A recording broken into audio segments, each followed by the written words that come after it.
You know, people tell me you gotta see Seven Samurai.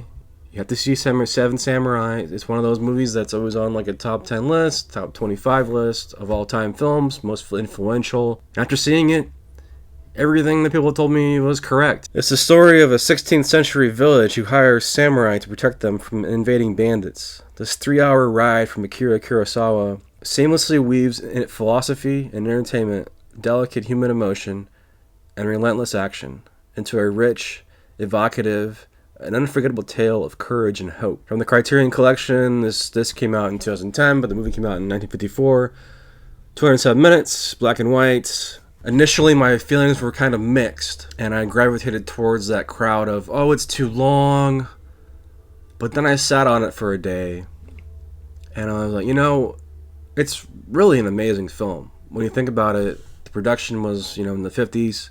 The weather that they go through, the elements, the choreography. Making this epic film, I'm sure it wasn't easy for Akira Kurosawa.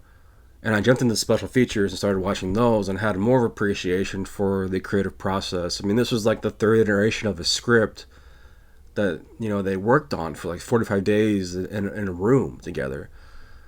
It's just amazing. Amazing feat on, and it went on, Seven Samurai went on to influence these other films like Magnificent Seven and that franchise, and then that remake with Denzel, and all these like team up films were influenced by this film.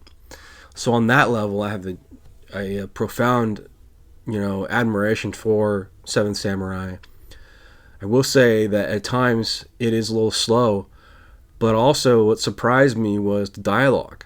It's so succinct and there's so much like wisdom in there. Really, it has it all. It has a soul to it, has some action, has emotion, romance as well too. So it really shocked me. I will say the action hasn't really aged too well. You have mostly swords coming down on guys just kind of like playing tag, and then they would cut away. I was even expecting something like Lady Snowblood on that level, where you see the cuts and stuff, or the highly violent violence, but the violence is really, there is not much violence in this. And that probably is just because of the time that it came out and was made. But Akira Kurosawa is a master storyteller, and I'm glad I saw this finally.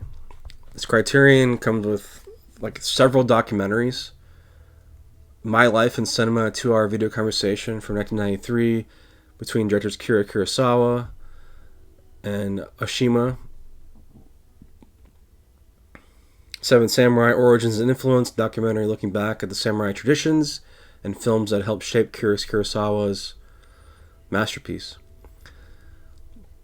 Theatrical trailer and teaser, gallery, and rare photos. There's a booklet in here. This is a great packaging here.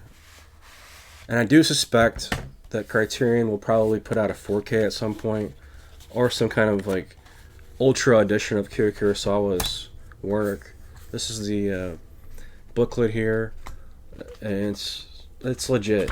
It's legit. A lot of essays in here and just behind the scenes, and you really get a sense for the impact that the Seven Samurai still has to this day.